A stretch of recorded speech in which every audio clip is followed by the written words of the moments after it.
Persuasion by Jane Austen. Chapter 1.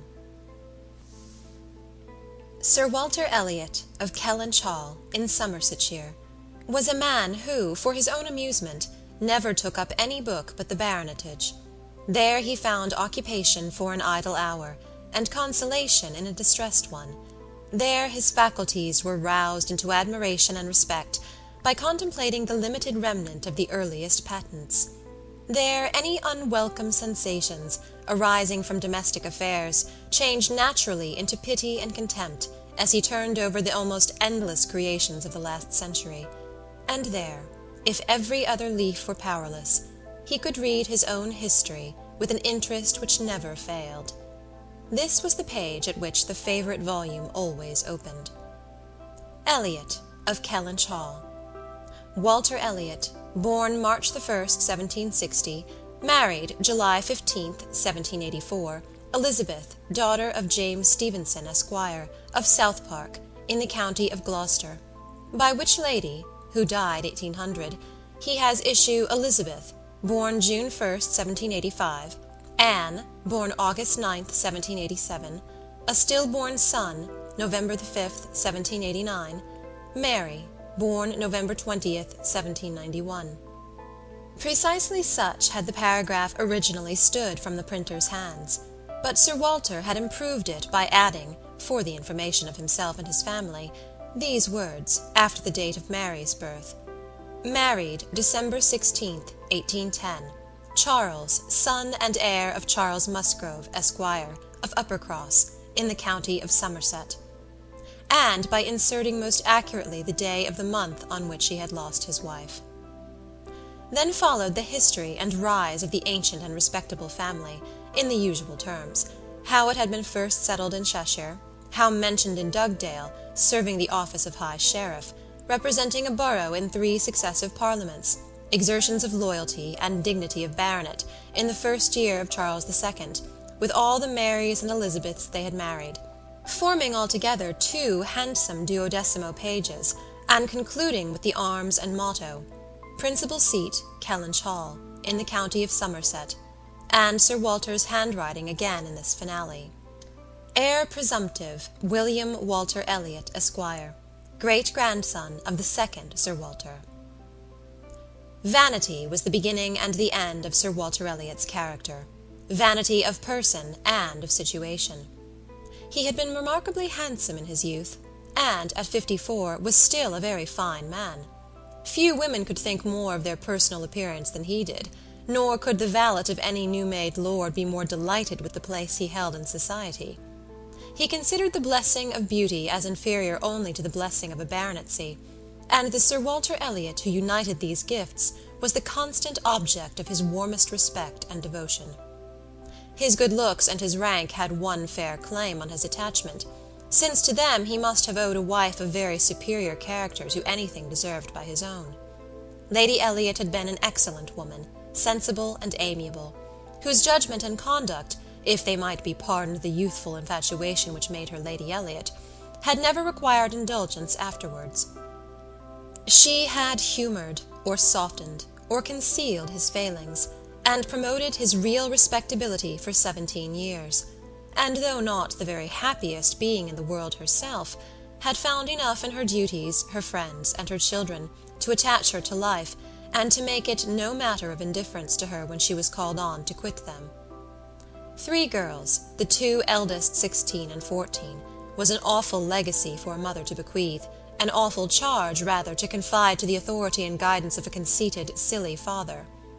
She had, however, one very intimate friend, a sensible, deserving woman, who had been brought, by strong attachment to herself, to settle close by her, in the village of Kellynch, and on her kindness and advice, Lady Elliot mainly relied for the best help and maintenance of the good principles and instruction which she had been anxiously giving her daughters. This friend and Sir Walter did not marry, whatever might have been anticipated on that head by their acquaintance. 13 years had passed away since Lady Elliot's death, and they were still near neighbours and intimate friends, and one remained a widower, the other a widow. That Lady Russell, of steady age and character, and extremely well provided for, should have no thought of a second marriage, needs no apology to the public, which is rather apt to be unreasonably discontented when a woman does marry again than when she does not. But Sir Walter's continuing in singleness requires explanation. Be it known, then, that Sir Walter, like a good father, having met with one or two private disappointments in very unreasonable applications, prided himself on remaining single for his dear daughter's sake. For one daughter, his eldest, he would really have given up anything, which he had not been very much tempted to do. Elizabeth had succeeded, at 16, to all that was possible of her mother's rights and consequence, and being very handsome, and very like himself, her influence had always been great, and they had gone on together most happily. His two other children were of very inferior value. Mary had acquired a little artificial importance by becoming Mrs. Charles Musgrove, but Anne, with an elegance of mind and sweetness of character which must have placed her high with any people of real understanding, was nobody with either father or sister. Her word had no weight, her convenience was always to give way. She was only Anne. To Lady Russell, indeed, she was a most dear and highly valued goddaughter, favourite, and friend. Lady Russell loved them all, but it was only in Anne that she could fancy the mother to revive again. A few years before, Anne Elliot had been a very pretty girl, but her bloom had vanished early, and as even in its height her father had found little to admire in her, so totally different were her delicate features and mild dark eyes from his own, there could be nothing in them, now that she was faded and thin, to excite his esteem. He had never indulged much hope, he had now none, of ever reading her name in any other page of his favourite work. All equality of alliance must rest with Elizabeth, for Mary had merely connected herself with an old country family of respectability and large fortune, and had therefore given all the honour and received none. Elizabeth would, one day or other, marry suitably. It sometimes happens that a woman is handsomer at 29 than she was 10 years before, and generally speaking, if there has been neither ill health nor anxiety, it is a time of life at which scarcely any charm is lost. It was so with Elizabeth, still the same handsome Miss Elliot that she had begun to be 13 years ago, and Sir Walter might be excused, therefore, in forgetting her age, or at least be deemed only half a fool for thinking himself and Elizabeth as blooming as ever, amidst the wreck of the good looks of everybody else. For he could plainly see how old all the rest of his family and acquaintance were growing. Anne haggard, Mary coarse, every face in the neighbourhood worsting, and the rapid increase of the crow's foot about Lady Russell's temples had long been a distress to him. Elizabeth did not quite equal her father in personal contentment.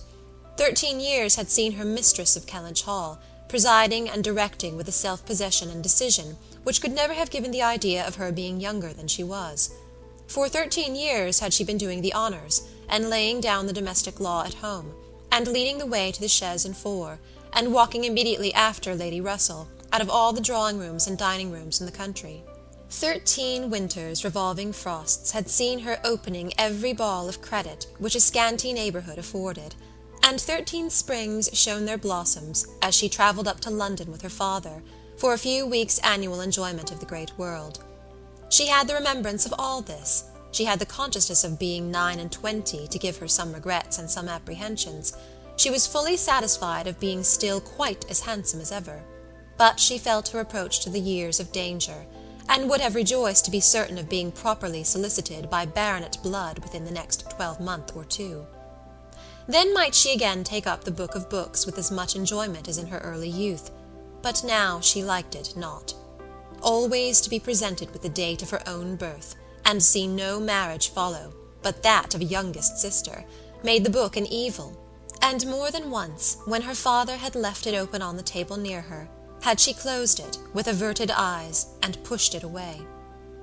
She had had a disappointment, moreover, which that book, and especially the history of her own family, must ever present the remembrance of. The heir presumptive, the very William Walter Elliot, Esquire, whose rights had been so generously supported by her father, had disappointed her. She had, while a very young girl, as soon as she had known him to be, in the event of her having no brother, the future baronet, meant to marry him, and her father had always meant that she should. He had not been known to them as a boy, but soon after Lady Elliot's death Sir Walter had sought the acquaintance, and though his overtures had not been met with any warmth, he had persevered in seeking it, making allowance for the modest drawing back of youth. And, in one of their spring excursions to London, when Elizabeth was in her first bloom, Mr. Elliot had been forced into the introduction. He was at that time a very young man, just engaged in the study of the law, and Elizabeth found him extremely agreeable, and every plan in his favour was confirmed. He was invited to Kellynch Hall. He was talked of and expected all the rest of the year, but he never came. The following spring he was seen again in town, found equally agreeable, again encouraged, invited, and expected, and again he did not come. And the next tidings were that he was married. Instead of pushing his fortune in the line marked out for the heir of the house of Elliot, he had purchased independence by uniting himself to a rich woman of inferior birth. Sir Walter has resented it. As the head of the house, he felt that he ought to have been consulted, especially after taking the young man so publicly by the hand. "For they must have been seen together," he observed, "once at Tattersall's, and twice in the lobby of the House of Commons." His disapprobation was expressed, but apparently very little regarded. Mr. Elliot had attempted no apology, and shown himself as unsolicitous of being longer noticed by the family as Sir Walter considered him unworthy of it. All acquaintance between them had ceased. This very awkward history of Mr. Elliot was still, after an interval of several years, felt with anger by Elizabeth, who had liked the man for himself, and still more for being her father's heir, and whose strong family pride could see only in him a proper match for Sir Walter Elliot's eldest daughter. There was not a baronet from A to Z whom her feelings could have so willingly acknowledged as an equal. Yet so miserably had he conducted himself, that though she was at this present time, the summer of 1814, wearing black ribbons for his wife, she could not admit him to be worth thinking of again. The disgrace of his first marriage might perhaps, as there was no reason to suppose it perpetuated by offspring, have been got over, had he not done worse, but he had, as by the customary intervention of kind friends, they had been informed, spoken most disrespectfully of them all, most slightingly and contemptuously of the very blood he belonged to, and the honours which were hereafter to be his own. This could not be pardoned.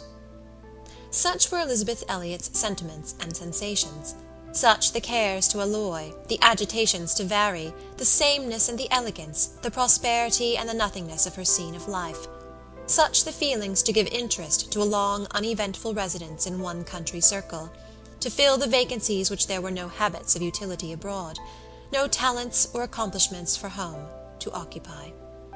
But now another occupation and solicitude of mind was beginning to be added to these. Her father was growing distressed for money. She knew that when he now took up the baronetage, it was to drive the heavy bills of his tradespeople, and the unwelcome hints of Mr. Shepherd, his agent, from his thoughts. The Kellynch property was good, but not equal to Sir Walter's apprehension of the state required in its possessor. While Lady Elliot lived, there had been method, moderation, and economy, which had just kept him within his income. But with her had died all such right-mindedness, and from that period he had been consistently exceeding it. It had not been possible for him to spend less. He had done nothing but what Sir Walter Elliot was imperiously called on to do. But, blameless as he was not only growing dreadfully in debt, but was hearing of it so often, that it became vain to attempt concealing it longer, even partially, from his daughter. He had given her some hints of it the last spring in town. He had gone so far even as to say, "Can we retrench? Does it occur to you that there is any one article in which we can retrench?" And Elizabeth, to do her justice, had, in the first ardour of female alarm, set seriously to think about what could be done, and had finally proposed these two branches of economy, to cut off some unnecessary charities, and to refrain from new furnishing the drawing-room, to which expedients she afterward added the happy thought of their taking no present down to Anne, as had been the usual yearly custom. But these measures, however good in themselves, were insufficient for the real extent of the evil, the whole of which Sir Walter found himself obliged to confess to her soon afterwards. Elizabeth had nothing to propose of deeper efficacy. She felt herself ill-used and unfortunate, as did her father, and they were neither of them able to devise any means of lessening their expenses without compromising their dignity, or relinquishing their comforts in a way not to be borne. There was only a small part of his estate that Sir Walter could dispose of, but had every acre been alienable, it would have made no difference. He had condescended to mortgage as far as he had the power, but he would never condescend to sell. No, he would never disgrace his name so far. The Kellynch estate should be transmitted whole and entire, as he had received it. Their two confidential friends, Mr. Shepherd, who lived in the neighbouring market town, and Lady Russell, were called to advise them, and both father and daughter seemed to expect that something should be struck out by one or the other to remove their embarrassments and reduce their expenditure, without involving the loss of any indulgence of taste or pride. End of Chapter 1. Chapter 2. Mr. Shepherd, a civil, cautious lawyer, who, whatever might be his hold or his views on Sir Walter, would rather have the disagreeable prompted by anybody else, excused himself from offering the slightest hint, and only begged leave to recommend an implicit reference to the excellent judgment of Lady Russell, from whose known good sense he fully expected to have just such resolute measures advised as he meant to see finally adopted. Lady Russell was most anxiously zealous on the subject, and gave it much serious consideration. She was a woman rather of sound than of quick abilities, whose difficulties in coming to any decision in this instance were great, from the opposition of two leading principles. She was of strict integrity herself, with a delicate sense of honour. But she was as desirous of saving Sir Walter's feelings as solicitous for the credit of the family, as aristocratic in her ideas of what was due them, as anybody of sense and honesty could well be. She was a benevolent, charitable, good woman, and capable of strong attachments, most correct in her conduct, strict in her notions of decorum, and with manners that were held a standard of good breeding. She had a cultivated mind, and was, generally speaking, rational and consistent, but she had prejudices on the side of ancestry. She had a value for rank and consequence, which blinded her a little to the faults of those who possessed them. Herself the widow of only a knight, she gave the dignity of a baronet all its due, and Sir Walter, independent of his claims as an old acquaintance, an attentive neighbour, an obliging landlord, the husband of her very dear friend, the father of Anne and her sisters, was, as being Sir Walter, in her apprehension, entitled to a great deal of compassion and consideration under his present difficulties. They must retrench. That did not admit of a doubt. But she was very anxious to have it done with the least possible pain to him and Elizabeth. She drew up plans of economy, she made exact calculations, and she did what nobody else thought of doing. She consulted Anne, who never seemed considered by the others as having any interest in the question. She consulted, and in a degree was influenced by her in marking out the scheme of retrenchment which was at last submitted to Sir Walter. Every emendation of Anne's had been on the side of honesty against importance. She wanted more vigorous measures, a more complete reformation, a quicker release from debt, a much higher tone of indifference for everything but justice and equity. "If we can persuade your father to all this," said Lady Russell, looking over her paper, "much may be done. If he will adopt these regulations, in 7 years he will be clear. And I hope we may be able to convince him and Elizabeth that Kellynch Hall has a respectability in itself which cannot be affected by these reductions, and that the true dignity of Sir Walter Elliot will be very far from lessened in the eyes of sensible people by acting like a man of principle. What will he be doing, in fact, but what very many of our first families have done, or ought to do? There will be nothing singular in his case, and it is singularity which often makes the worst part of our suffering, as it always does of our conduct. I have great hope of prevailing. We must be serious and decided, for after all the person who has contracted debts must pay them, and though a great deal is due to the feelings of the gentleman and the head of a house like your father, there is still more due to the character of an honest man." This was the principle on which Anne wanted her father to be proceeding, his friends to be urging him, She considered it as an act of indispensable duty to clear away the claims of creditors with all the expedition which the most comprehensive retrenchments could secure, and saw no dignity in anything short of it. She wanted it to be prescribed, and felt as a duty. She rated Lady Russell's influence highly, and as to the severe degree of self-denial which her own conscience prompted, she believed there might be little more difficulty in persuading them to a complete than to half a reformation.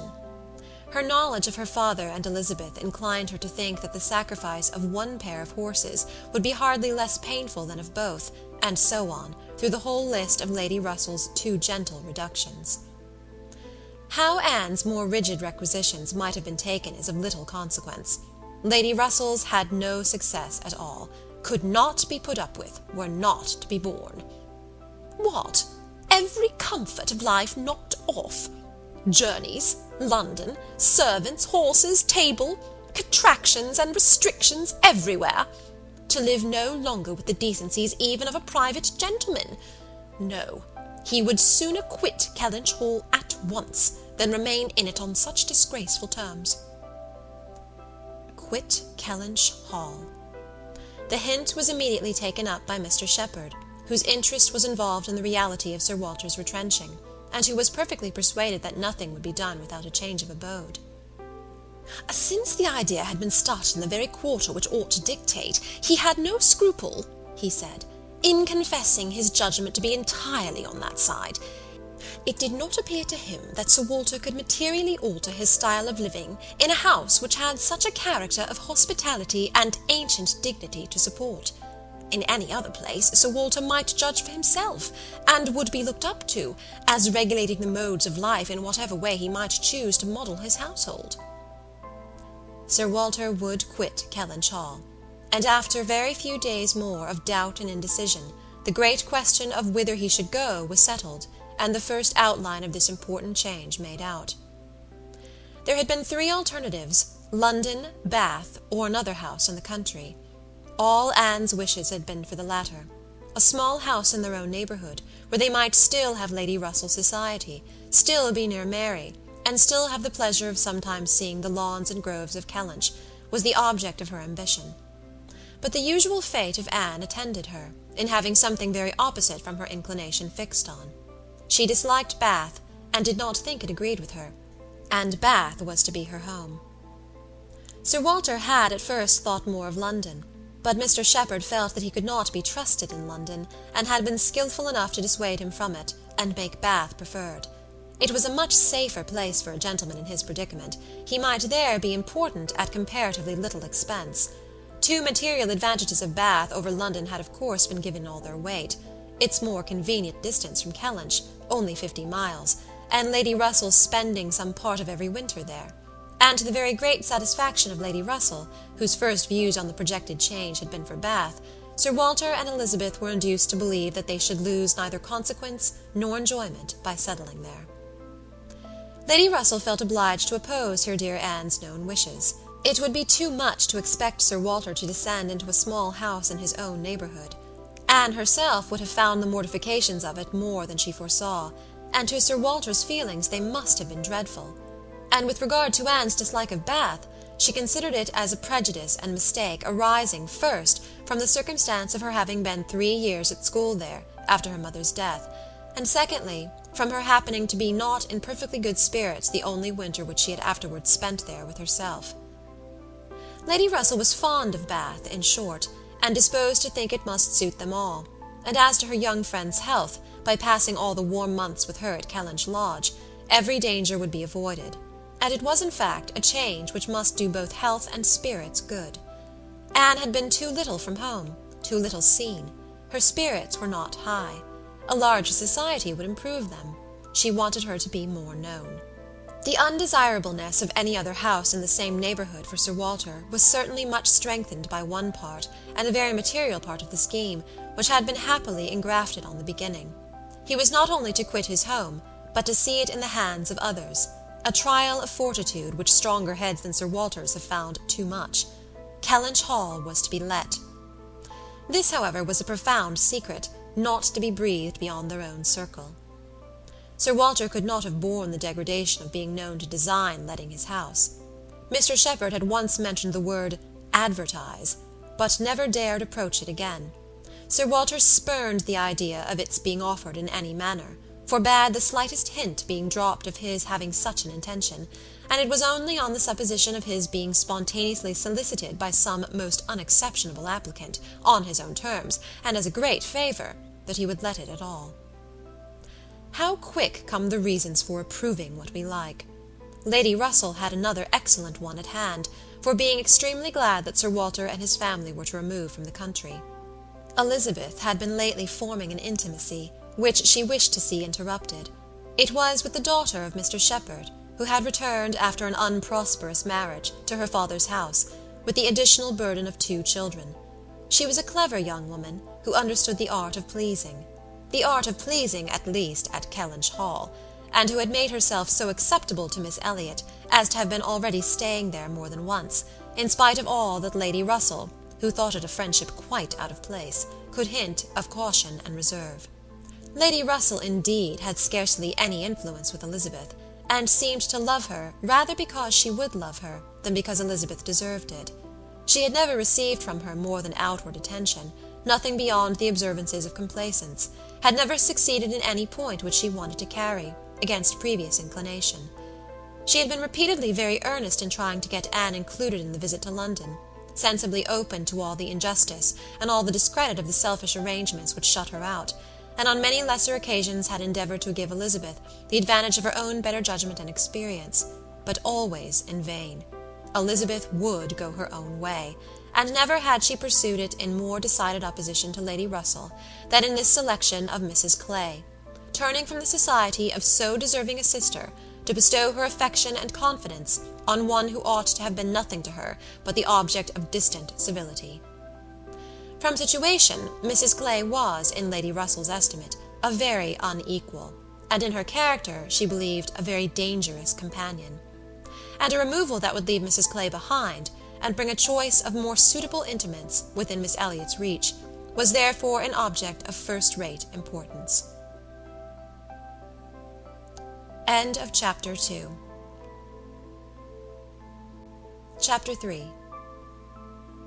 "I must take leave to observe, Sir Walter," said Mr. Shepherd one morning at Kellynch Hall, as he laid down the newspaper, "that the present juncture is much in our favour. This peace will be turning all our rich naval officers ashore. They will be all wanting a home. Could not be a better time, Sir Walter, for having a choice of tenants, very responsible tenants. Many a noble fortune has been made during the war. If a rich admiral were to come our way, Sir Walter—" "He would be a very lucky man, Shepherd," replied Sir Walter. "That's all I have to remark. A prize indeed would Kellynch Hall be to him. Rather the greatest prize of all, let him have taken ever so many before, hey, Shepherd?" Mr. Shepherd laughed, as he knew he must, at this wit, and then added, "I presume to observe, Sir Walter, that in the way of business, gentlemen of the navy are well to deal with. I have had a little knowledge of their methods of doing business, and I am free to confess that they have very liberal notions, and are as likely to make desirable tenants as any set of people one should meet with.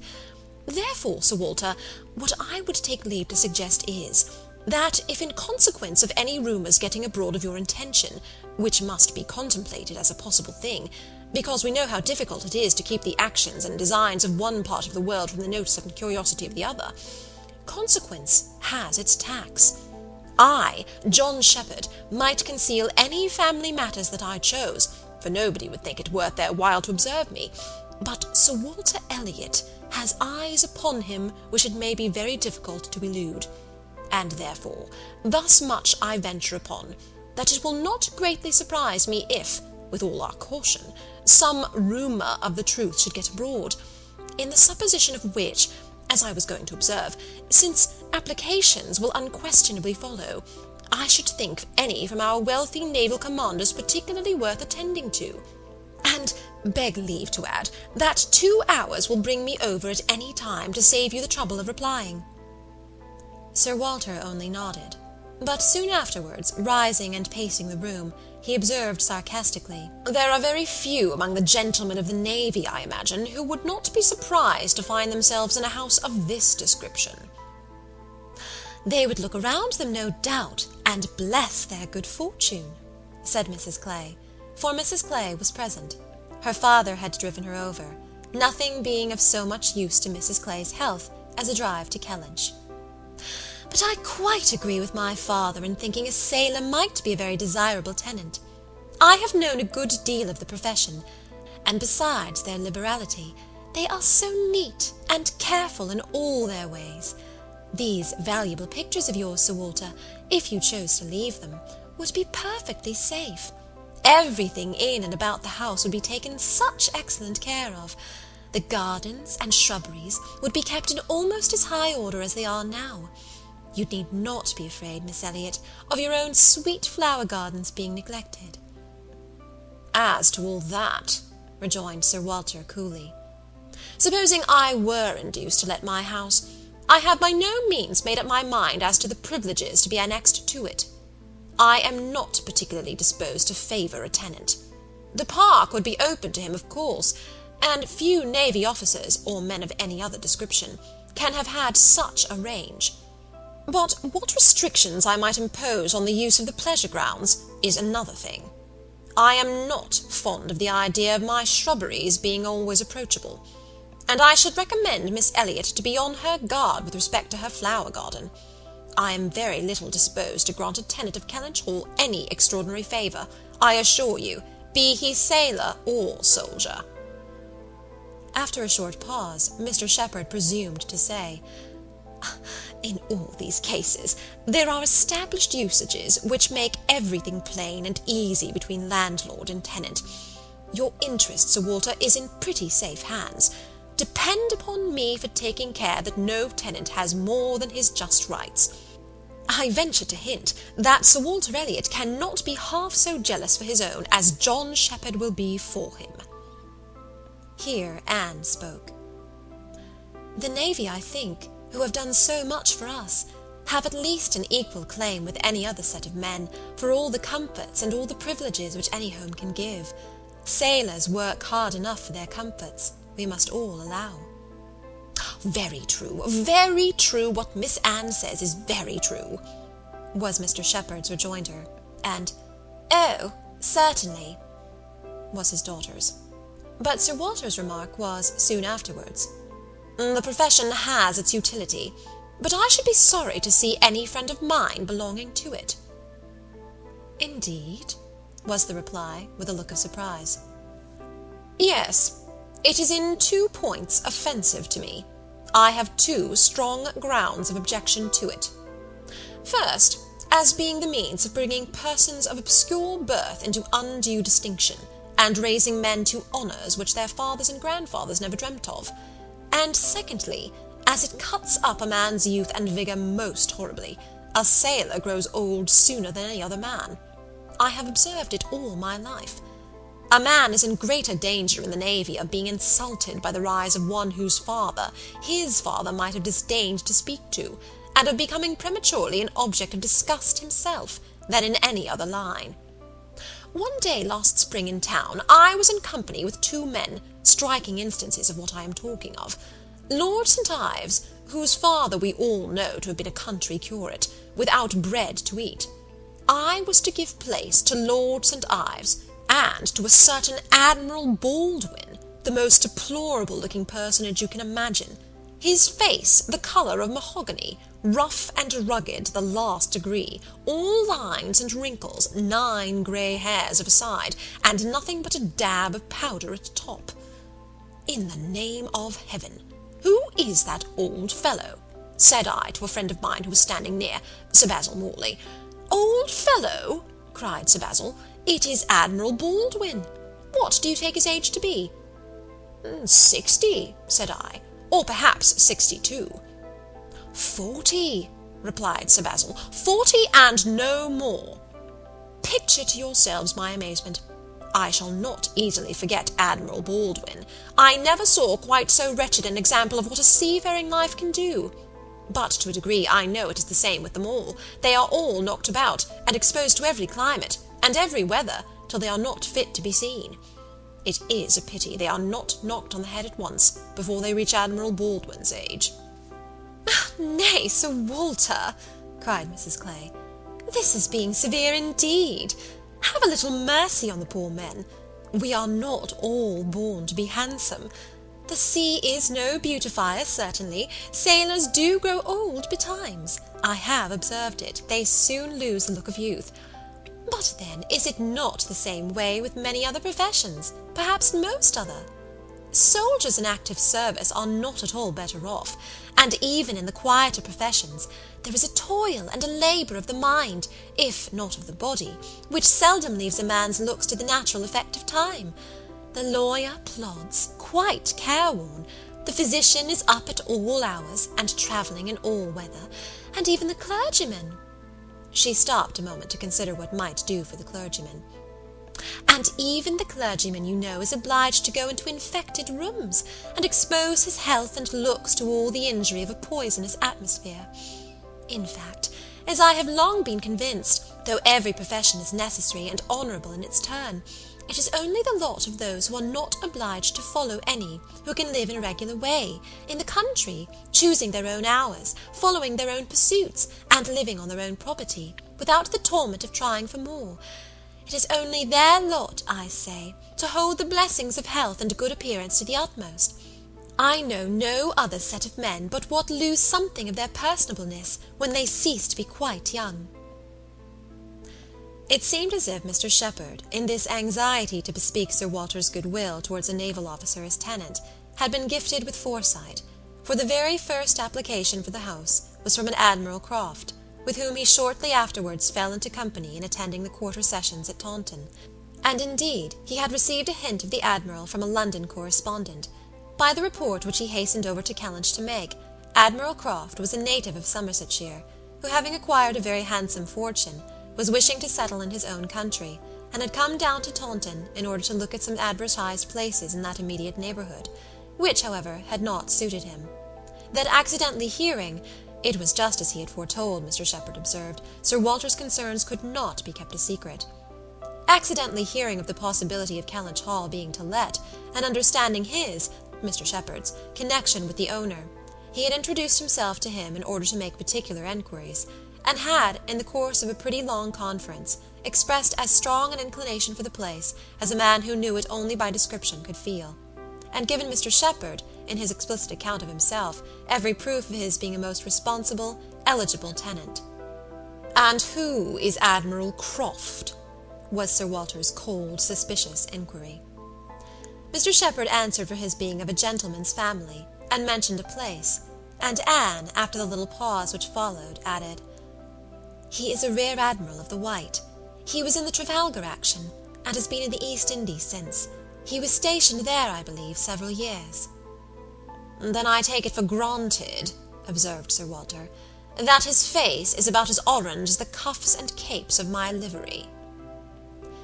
Mr. Shepherd hastened to assure him that Admiral Croft was a very hale, hearty, well-looking man, a little weather-beaten, to be sure, but not much, and quite the gentleman in all his notions and behaviour, not likely to make the smallest difficulty about terms, only wanted a comfortable home, and to get into it as soon as possible, knew he must pay for his convenience, knew what rent a ready-furnished house of that consequence might fetch, should not have been surprised if Sir Walter had asked more, had inquired about the manor, would be glad of the deputation, certainly, but made no great point of it, said he sometimes took out a gun, but never killed.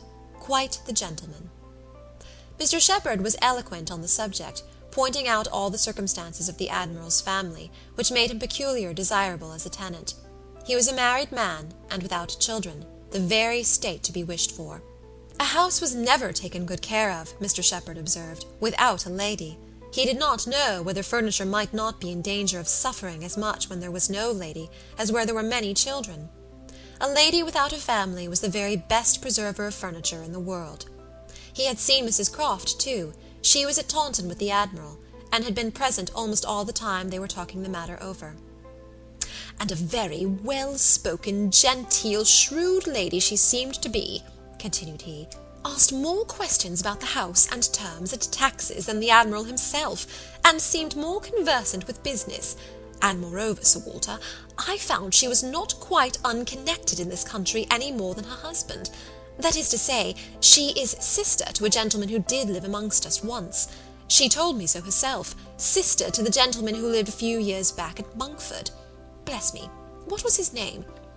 At this moment I cannot recollect his name, though I have heard it so lately. Penelope, my dear, can you help me to the name of the gentleman who lived at Monkford, Mrs. Croft's brother?" But Mrs. Clay was talking so eagerly with Miss Elliot that she did not hear the appeal. "I have no conception whom you can mean, Shepherd. I remember no gentleman resident at Monkford since the time of old Governor Trent." "Bless me, how very odd! I shall forget my own name soon, I suppose. A name that I am so very well acquainted with. Knew the gentleman so well by sight, seen him 100 times. Came to consult me once, I remember, about a trespass of one of his neighbours. A farmer's man breaking into his orchard, wall torn down, apples stolen, caught in the fact, and afterwards, contrary to my judgment, submitted to an amicable compromise. Very odd indeed." After waiting another moment, "You mean Mr. Wentworth, I suppose?" said Anne. Mr. Shepherd was all gratitude. "Oh, Wentworth was the very name! Mr. Wentworth was the very man. He had the curacy of Monkford, you know, Sir Walter, some time back, for 2 or 3 years. Came there about the year 05, I take it. You remember him, I am sure." "Wentworth? Oh, aye, Mr. Wentworth, the curate of Monkford. You misled me by the term gentleman.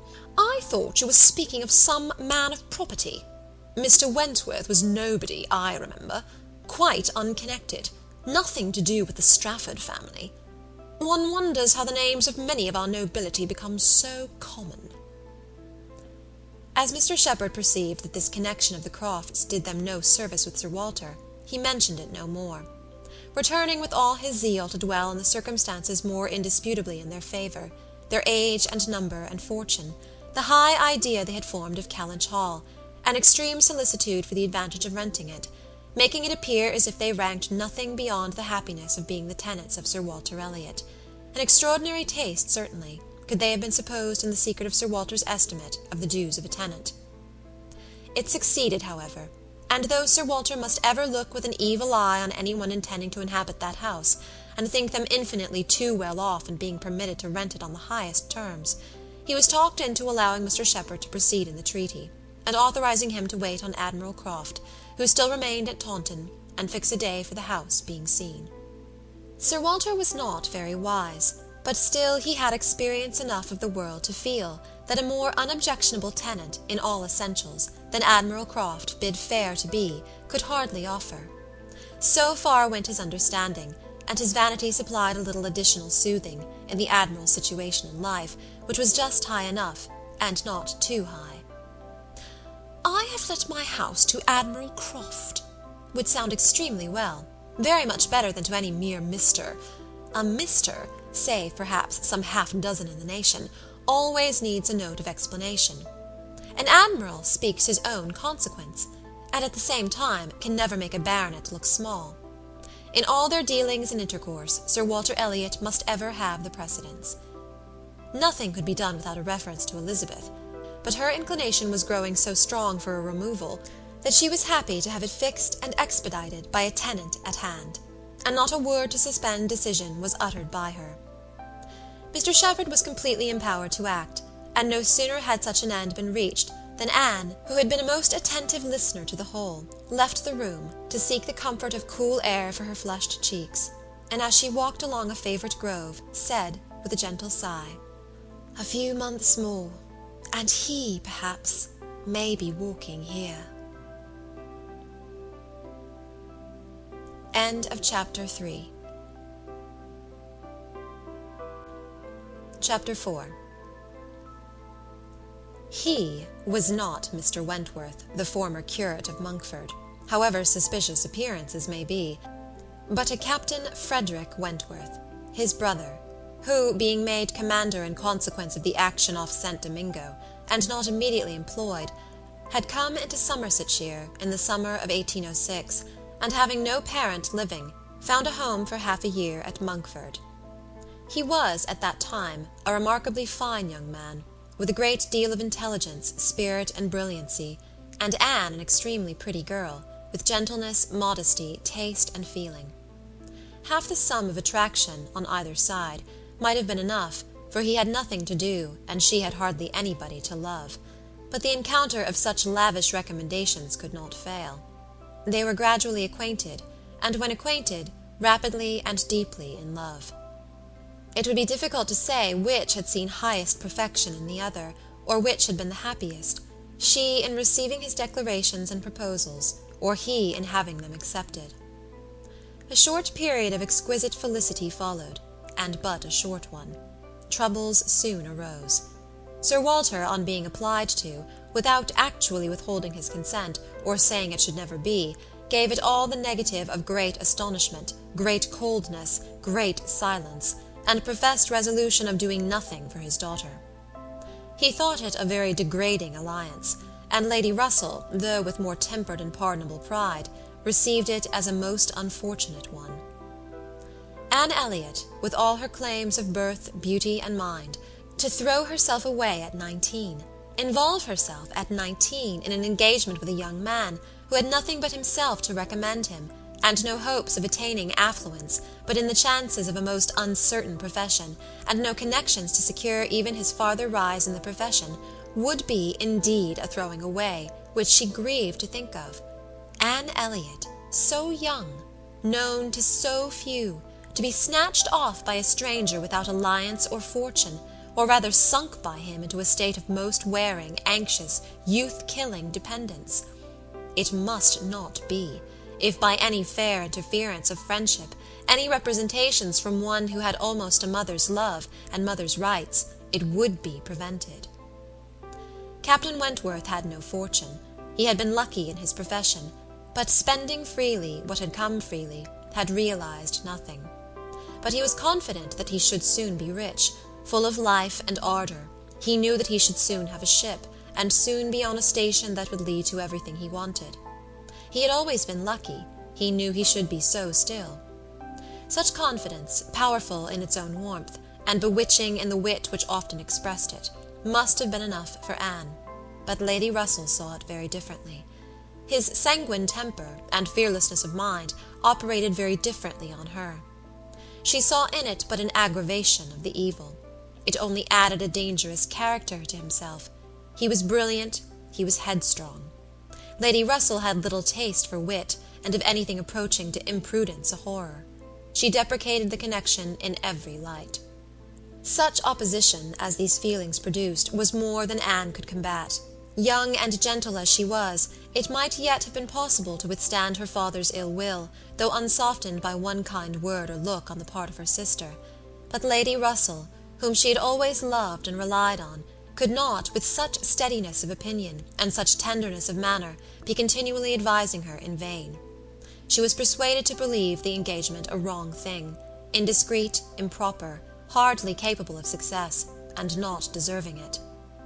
But it was not a merely selfish caution under which she acted in putting an end to it. Had she not imagined herself consulting his good, even more than her own, she could hardly have given him up. The belief of being prudent and self-denying, principally for his advantage, was her chief consolation, under the misery of a parting, a final parting. And every consolation was required, for she had to encounter all the additional pain of opinions, on his side, totally unconvinced and unbending, and of his feeling himself ill-used by so forced a relinquishment. He had left the country in consequence. A few months had seen the beginning and the end of their acquaintance, but not with a few months ended Anne's share of suffering from it. Her attachment and regrets had, for a long time, clouded every enjoyment of youth, and an early loss of bloom and spirits had been their lasting effect. More than 7 years were gone since this little history of sorrowful interest had reached its close, and time had softened down much, perhaps nearly all, of peculiar attachment to him. But she had been too dependent on time alone. No aid had been given in change of place, except in one visit to Bath soon after the rupture, or in any novelty or enlargement of society. No one had ever come within the Kellynch circle who could bear a comparison with Frederick Wentworth as he stood in her memory.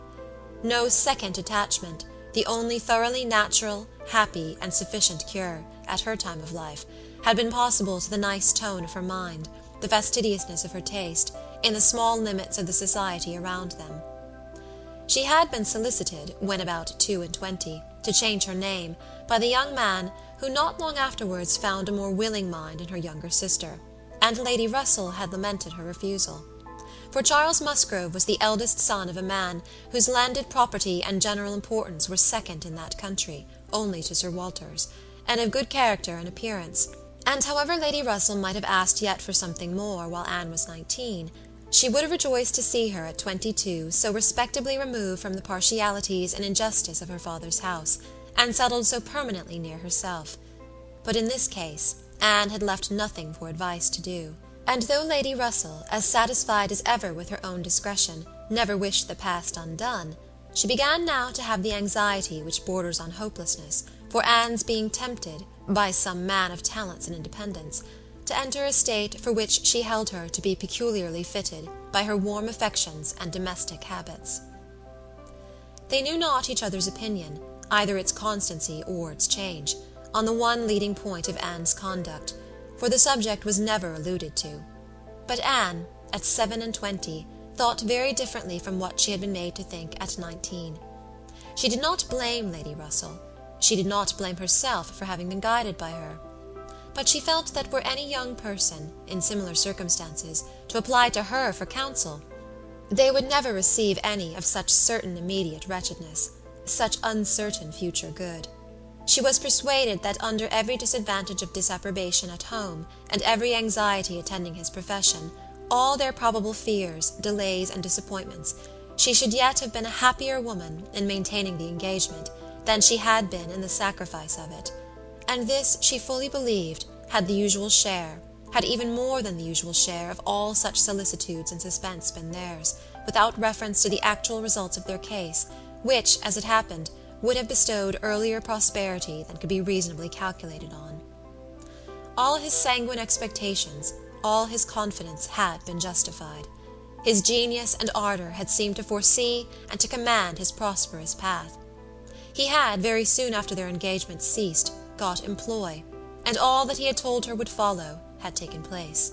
He had distinguished himself, and early gained the other step in rank, and must now, by successive captures, have made a handsome fortune.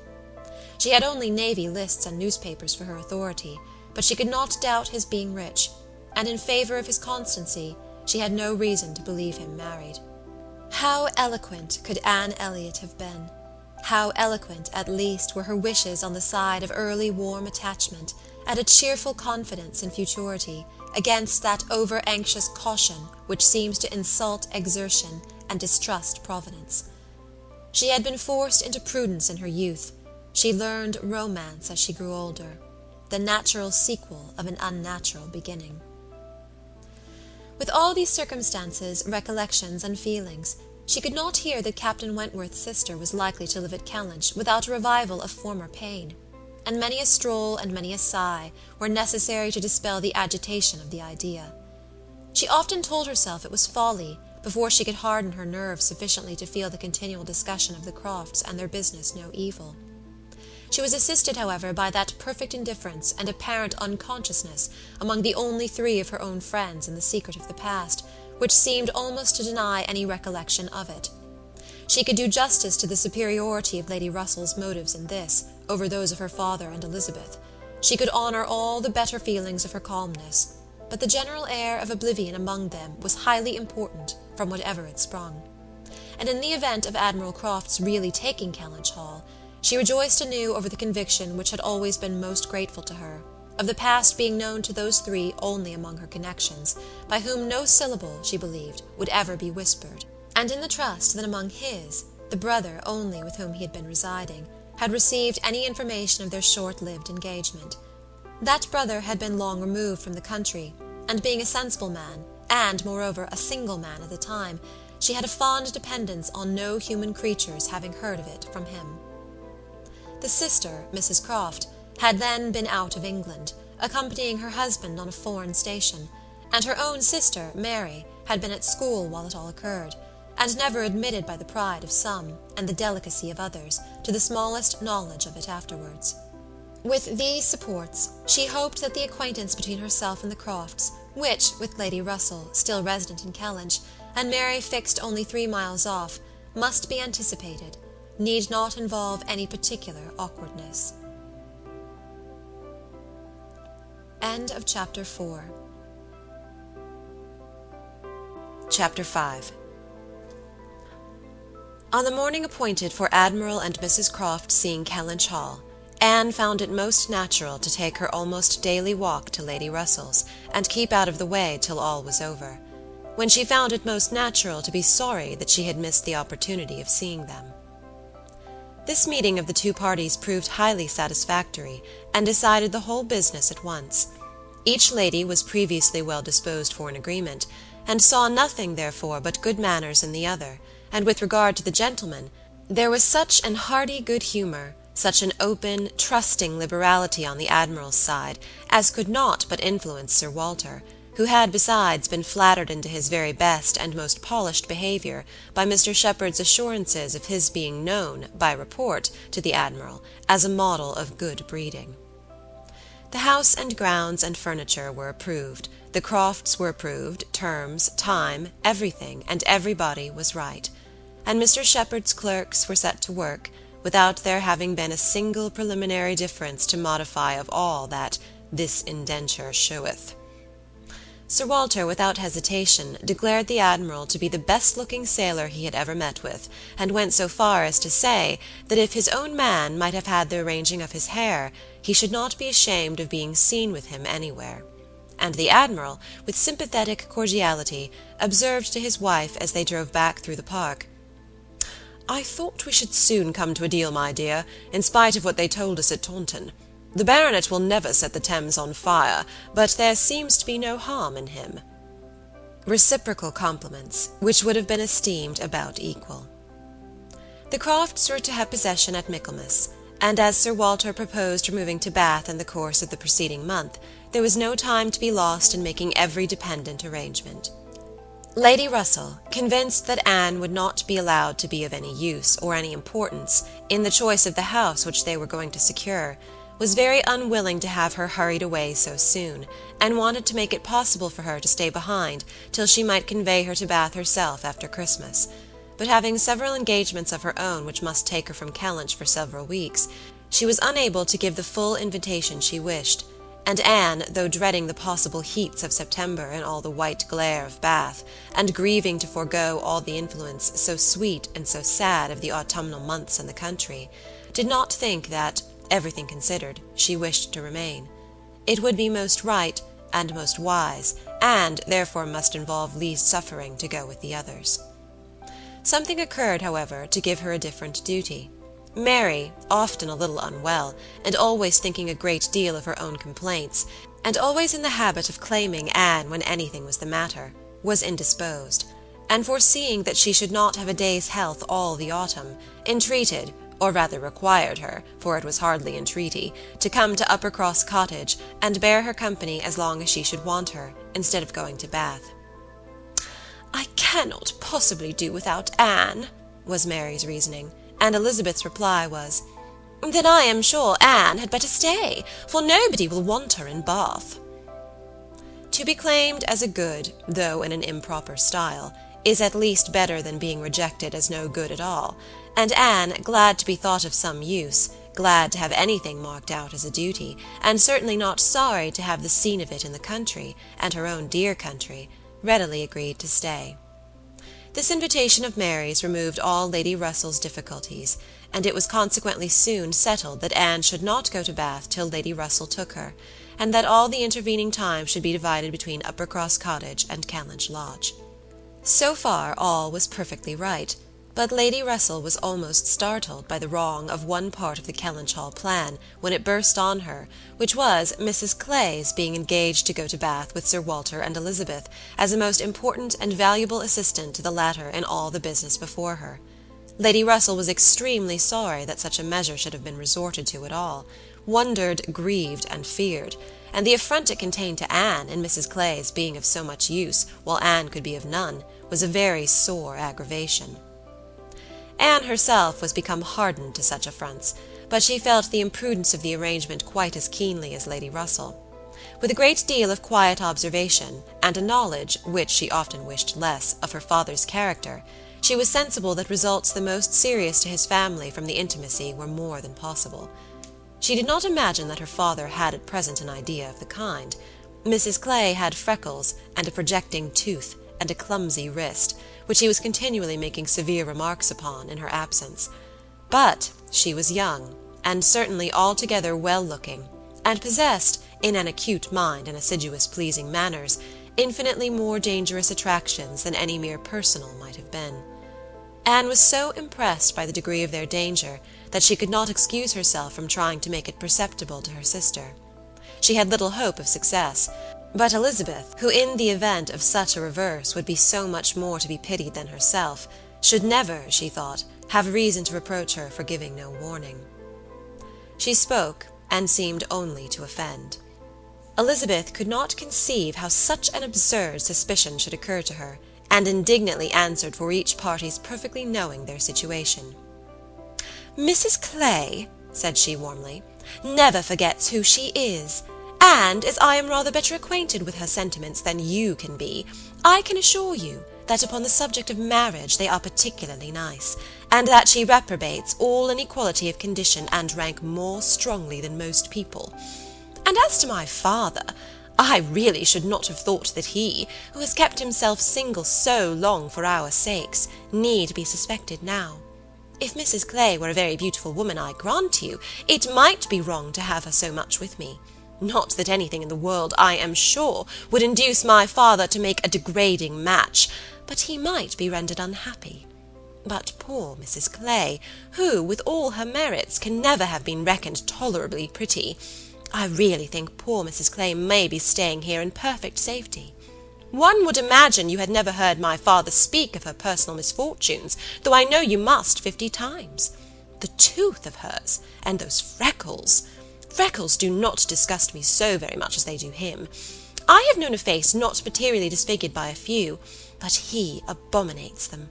You must have heard him notice Mrs. Clay's freckles." "There is hardly any personal defect," replied Anne, "which an agreeable manner might not gradually reconcile one to." "I think very differently," answered Elizabeth shortly. "An agreeable manner may set off handsome features, but can never alter plain ones. However, at any rate, as I have a great deal more at stake on this point than anybody else can have, I think it rather unnecessary in you to be advising me." Anne had done, glad that it was over, and not absolutely hopeless of doing good. Elizabeth, though resenting the suspicion, might yet be made observant by it. The last office of the 4 carriage horses was to draw Sir Walter, Miss Elliot, and Mrs. Clay to Bath. The party drove off in very good spirits. Sir Walter prepared with condescending bows for all the afflicted tenantry and cottagers who might have had a hint to show themselves, and Anne walked up at the same time, in a sort of desolate tranquillity, to the lodge, where she was to spend the first week. Her friend was not in better spirits than herself. Lady Russell felt this break-up of the family exceedingly. Their respectability was as dear to her as her own, and a daily intercourse had become precious by habit. It was painful to look upon their deserted grounds, and still worse to anticipate the new hands they were to fall into, and to escape the solitariness and the melancholy of so altered a village, and be out of the way when Admiral and Mrs. Croft first arrived. She had determined to make her own absence from home begin when she must give up Anne. Accordingly, their removal was made together, and Anne was set down at Uppercross Cottage, in the first stage of Lady Russell's journey. Uppercross was a moderate-sized village, which a few years back had been completely in the old English style, containing only 2 houses superior in appearance to those of the yeomen and labourers. The mansion of the squire, with its high walls, great gates, and old trees, substantial and unmodernized, and the compact, tight parsonage, enclosed in its own neat garden, with a vine and a pear-tree trained round its casements. But upon the marriage of the young squire, it had received the improvement of a farmhouse elevated into a cottage, for his residence, and Uppercross Cottage, with its verandah, French windows, and other prettiness, was quite as likely to catch the traveller's eye as the more consistent and considerable aspect and premises of the great house, about a quarter of a mile farther on. Here Anne had often been staying. She knew the ways of Uppercross as well as those of Kellynch. The two families were so continually meeting, so much in the habit of running in and out of each other's house at all hours, that it was rather a surprise to her to find Mary alone. But being alone, her being unwell and out of spirits, was almost a matter of course.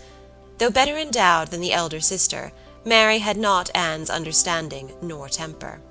While well and happy and properly attended to, she had great good humour and excellent spirits. But any indisposition sunk her completely. She had no resources for solitude, and inheriting a considerable share of the Elliot self-importance, was very prone to add to every other distress that of fancying herself neglected and ill-used. In person she was inferior to both sisters, and had, even in her bloom, only reached the dignity of being a fine girl. She was now lying on the faded sofa of the pretty little drawing-room, the once elegant furniture of which had been gradually growing shabby under the influence of 4 summers and 2 children, and on Anne's appearing greeted her with, "So you are come at last. I began to think I should never see you. I am so ill I can hardly speak. I have not seen a creature the whole morning." "I am sorry to find you unwell," replied Anne. "You sent me such a good account of yourself on Thursday." "Yes, I made the best of it. I always do. But I was very far from well at the time, and I do not think I was ever so ill in my life as I have been all this morning. Very unfit to be left alone, I am sure. Suppose I were to be seized of a sudden in some dreadful way, and not able to ring the bell. So, Lady Russell would not get out. I do not think she has been in this house 3 times this summer." Anne said what was proper, and inquired after her husband. "Oh, Charles is out shooting. I have not seen him since 7 o'clock. He would go, though I told him how ill I was. He said he should not stay out long, but he has never come back, and now it is almost 1.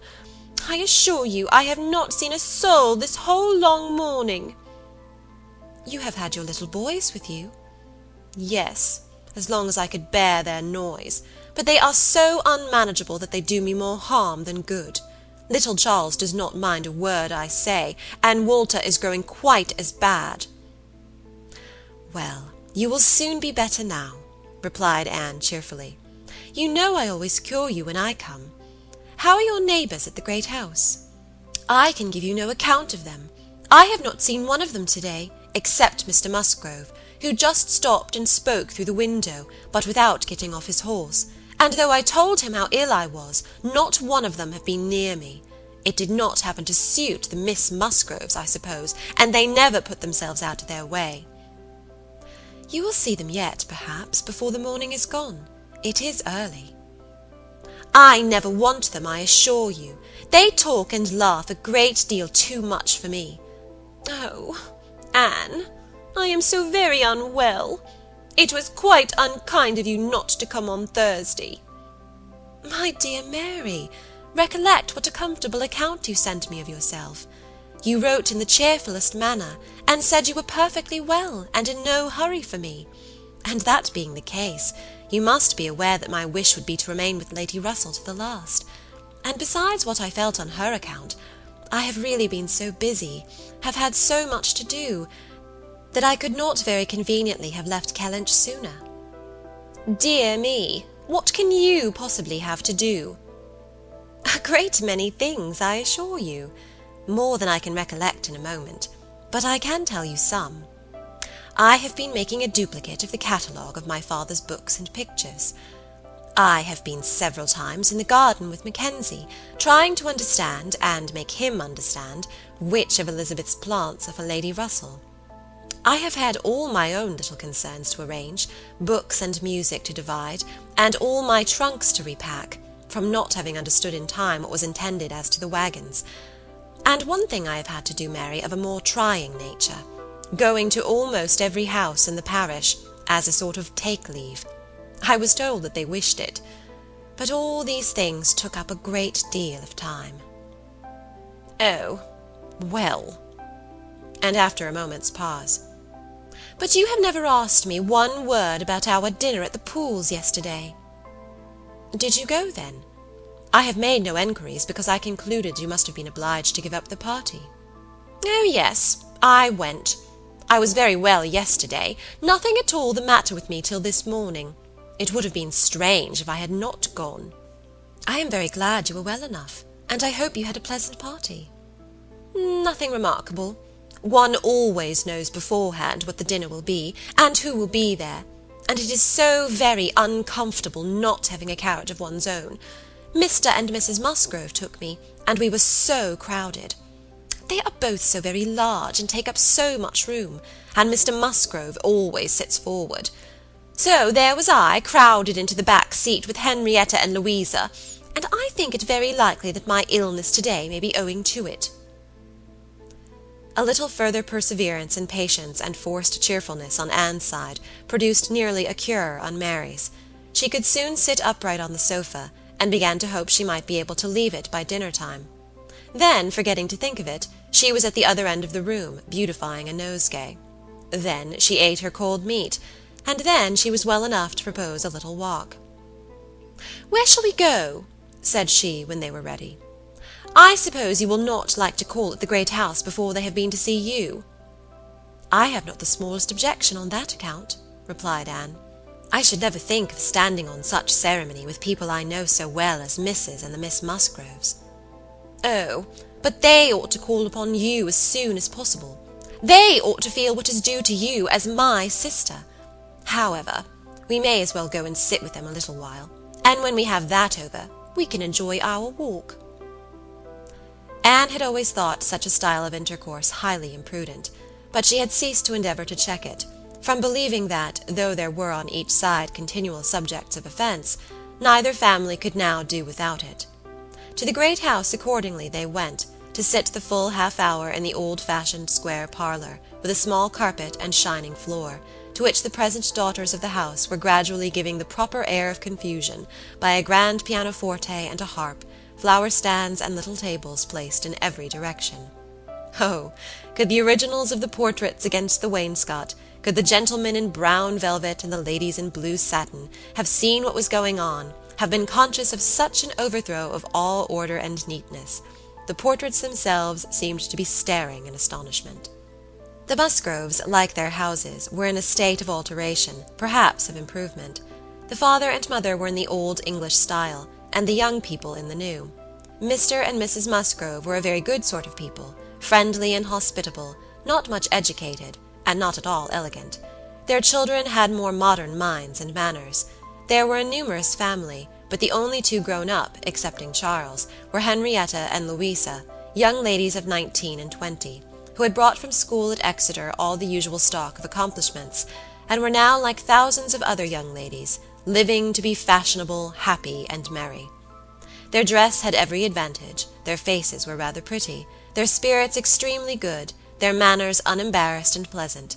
They were of consequence at home, and favourites abroad. Anne always contemplated them as some of the happiest creatures of her acquaintance, but still, saved as we all are by some comfortable feeling of superiority from wishing for the possibility of exchange, she would not have given up her own more elegant and cultivated mind for all their enjoyments, and envied them nothing but that seemingly perfect good understanding and agreement together, that good-humoured mutual affection, of which she had known so little herself with either of her sisters. They were received with great cordiality. Nothing seemed amiss on the side of the great house family, which was generally, as Anne very well knew, the least to blame.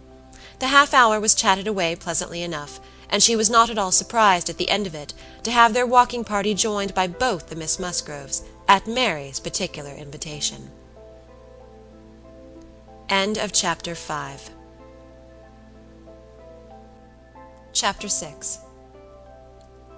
Anne had not wanted this visit to Uppercross, to learn that a removal from one set of people to another, though at a distance of only 3 miles, will often include a total change of conversation, opinion, and idea.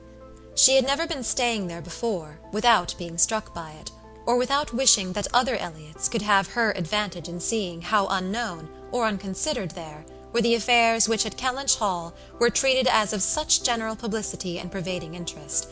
Yet, with all this experience, she believed she must now submit to feel that other lesson, in the art of knowing our own nothingness beyond our own circle, was become necessary for her. For certainly, coming as she did, with a heart full of the subject which had been completely occupying both houses in Kellynch for many weeks, she had expected rather more curiosity and sympathy than she found in the separate but very similar remark of Mr. and Mrs. Musgrove. "So, Miss Anne, Sir Walter and your sister are gone, and what part of Bath do you think they will settle in?" And this without much waiting for an answer, or in the young lady's addition of, "I hope we shall be in Bath in the winter, but remember, papa, if we do go we must be in a good situation, none of your Queen squares for us," or in the anxious supplement from Mary of, "Upon my word, I shall be pretty well off, when you are all gone away to be happy at Bath." She could only resolve to avoid such self-delusion in future, and think with heightened gratitude of the extraordinary blessing of having one such truly sympathizing friend as Lady Russell.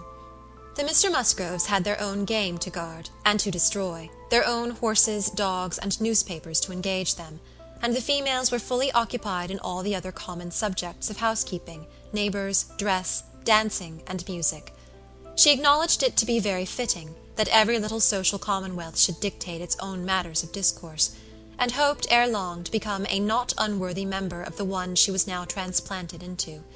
With the prospect of spending at least 2 months at Uppercross, it was highly incumbent on her to clothe her imagination, her memory, and all her ideas in as much of Uppercross as possible. She had no dread of these 2 months. Mary was not so repulsive and unsisterly as Elizabeth, nor so inaccessible to all influence of hers.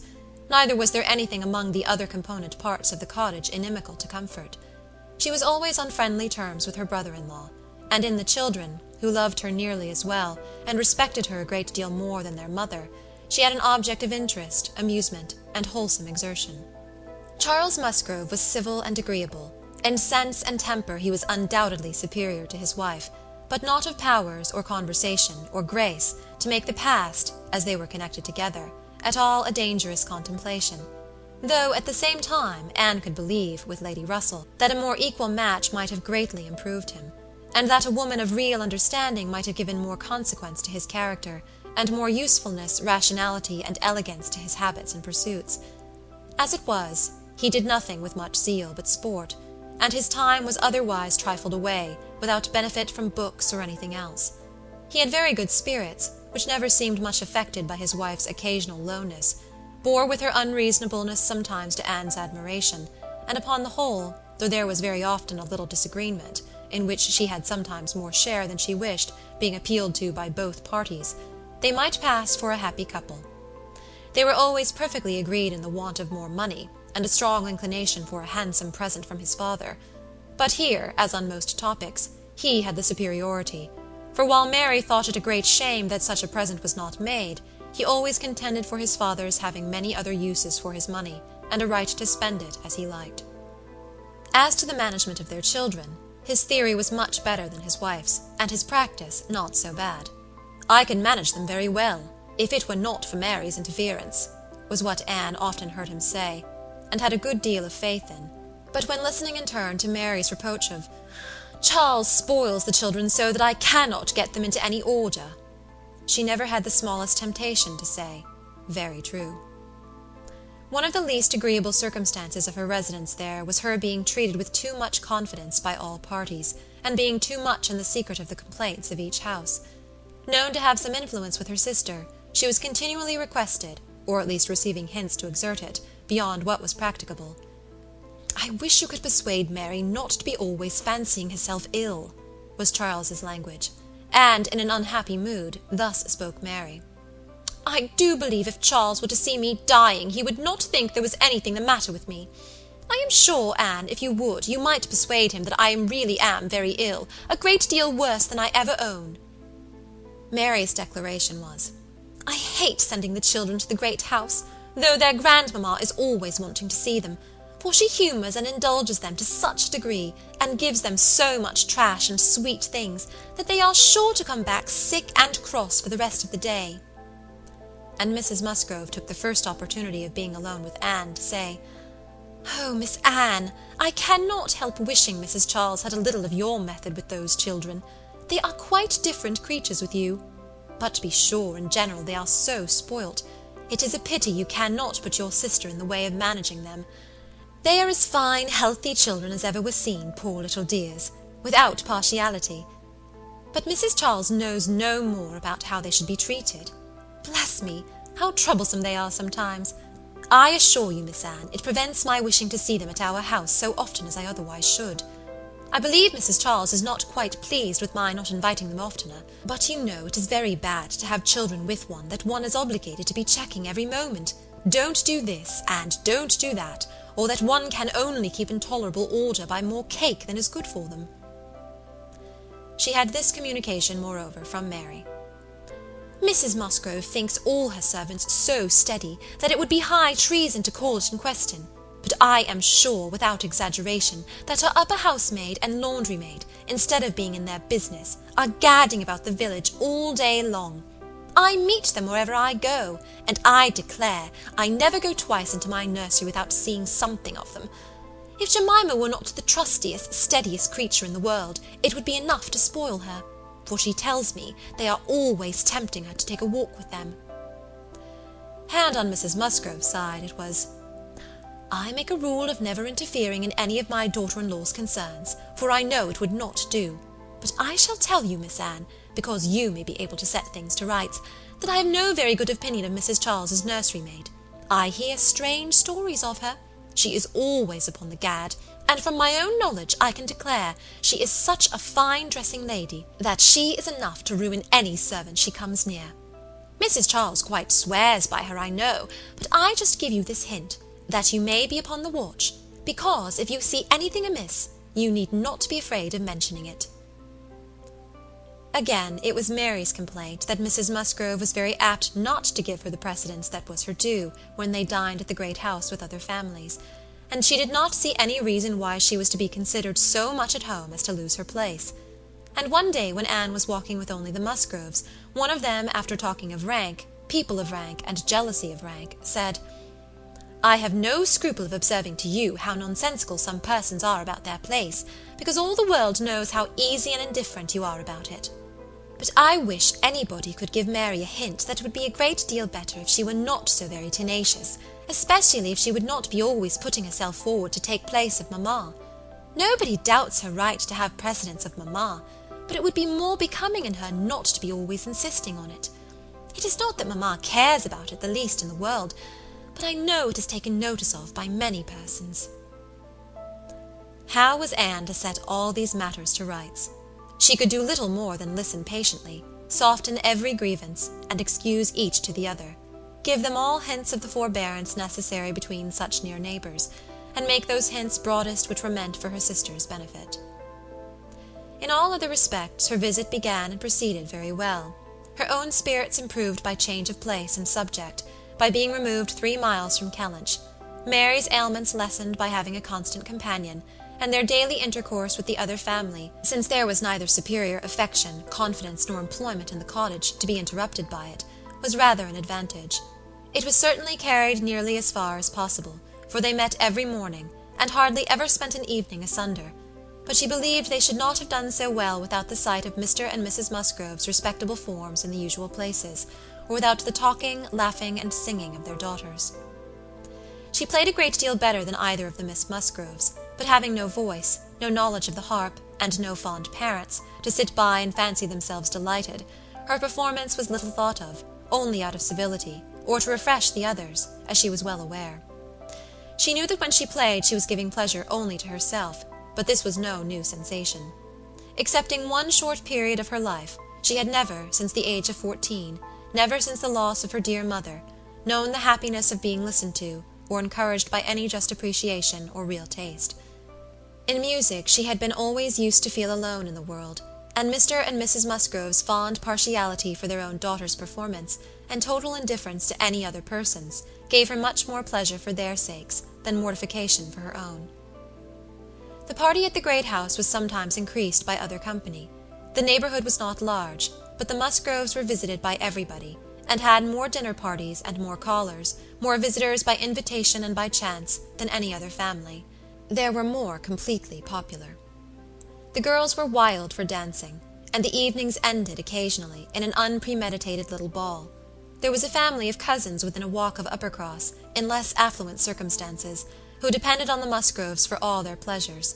They would come at any time, and help play at anything, or dance anywhere, and Anne, very much preferring the office of musician to a more active post, played country dances to them by the hour together, a kindness which always recommended her musical powers to the notice of Mr. and Mrs. Musgrove more than anything else, and often drew this compliment: "Well done, Miss Anne! Very well done indeed! Lord bless me, how those little fingers of yours fly about!"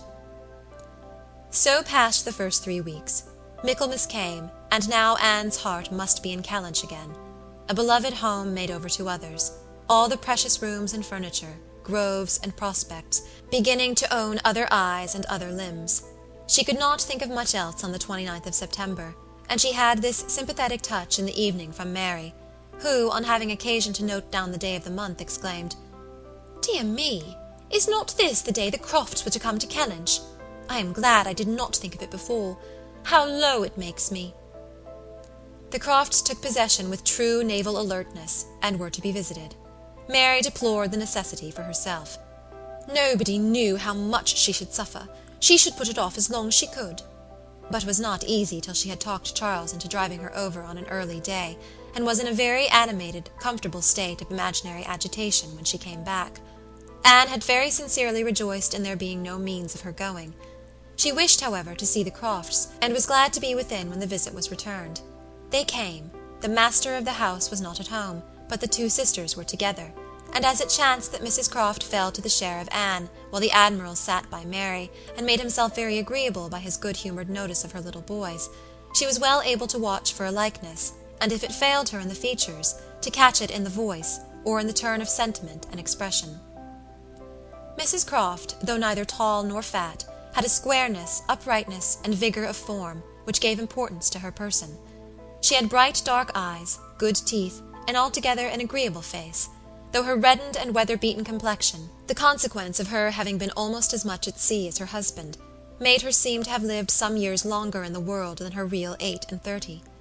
Her manners were open, easy, and decided, like one who had no distrust of herself, and no doubts of what to do, without any approach to coarseness, however, or any want of good humour.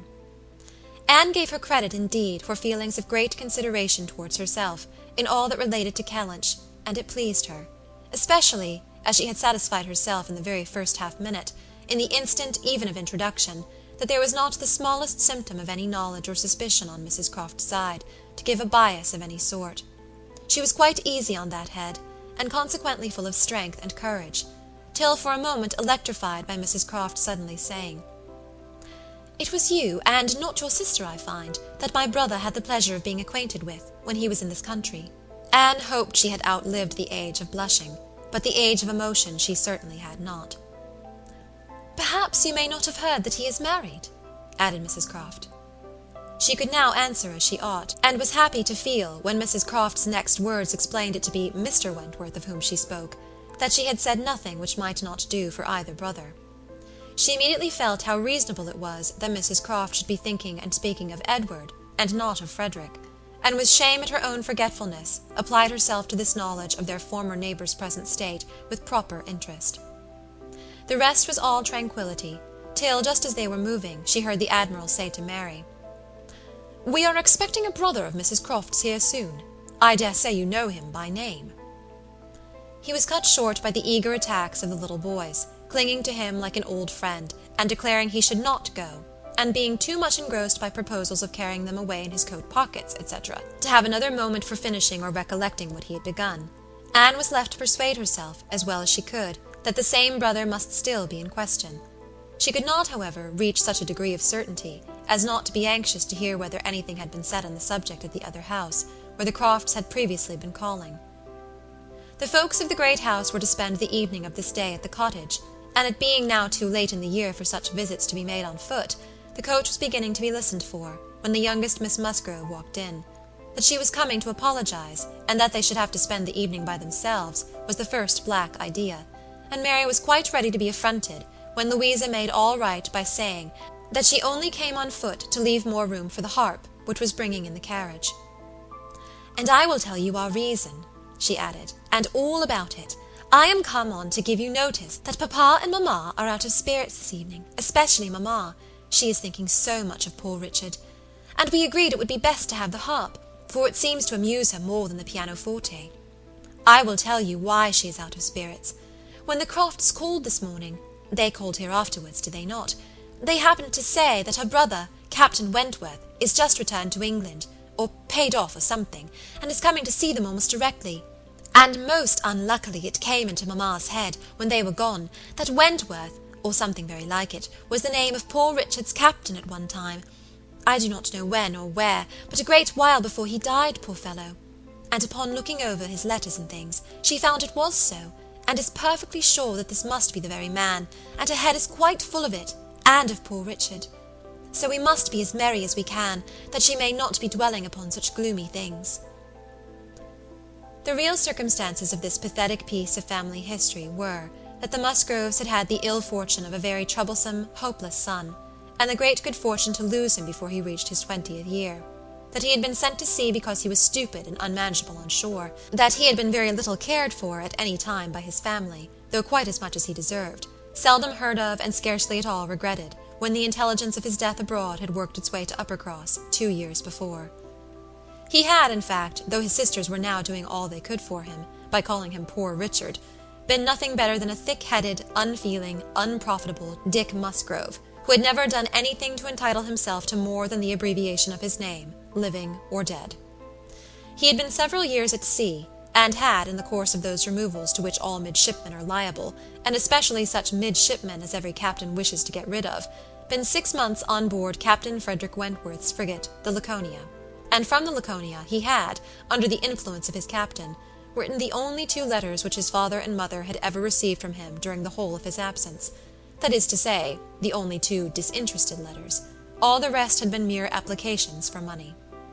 In each letter he had spoken well of his captain, but yet so little were they in the habit of attending to such letters, so unobservant and incurious were they as to the names of men or ships, that it had made scarcely any impression at the time, and that Mrs. Musgrove should have been suddenly struck, this very day, with a recollection of the name of Wentworth, as connected with her son, seemed one of those extraordinary bursts of mind which do sometimes occur. She had gone to her letters, and found it all as she supposed, and the re-perusal of these letters, after so long an interval, her poor son gone for ever, and all the strength of his faults forgotten, had affected her spirits exceedingly, had thrown her into greater grief for him than she had known on first hearing of his death. Mr. Musgrove was, in a lesser degree, affected likewise, and when they reached the cottage, they were evidently in want, first of being listened to anew on this subject, and afterwards of all the relief which cheerful companions could give them. To hear them talking so much of Captain Wentworth, repeating his name so often, puzzling over past years, and at last ascertaining that it probably would, turn out to be the very same Captain Wentworth whom they recollected meeting, once or twice, after their coming back from Clifton, a very fine young man, but they could not say whether it was 7 or 8 years ago, was a new sort of trial to Anne's nerves. She found, however, that it was one to which she must inure herself. Since he actually was expected in the country, she must teach herself to be insensible on such points. And not only did it appear that he was expected, and speedily, but the Musgroves, in their warm gratitude for the kindness he had shown poor Dick, and very high respect for his character, stamped as it was by poor Dick's having been 6 months under his care, and mentioning him in strong, though not perfectly well spelt praise, as a fine dashing fellow, only too particular about the schoolmaster, were bent on introducing themselves, and seeking his acquaintance, as soon as they could hear of his arrival. The resolution of doing so helped to form the comfort of their evening. End of Chapter 6.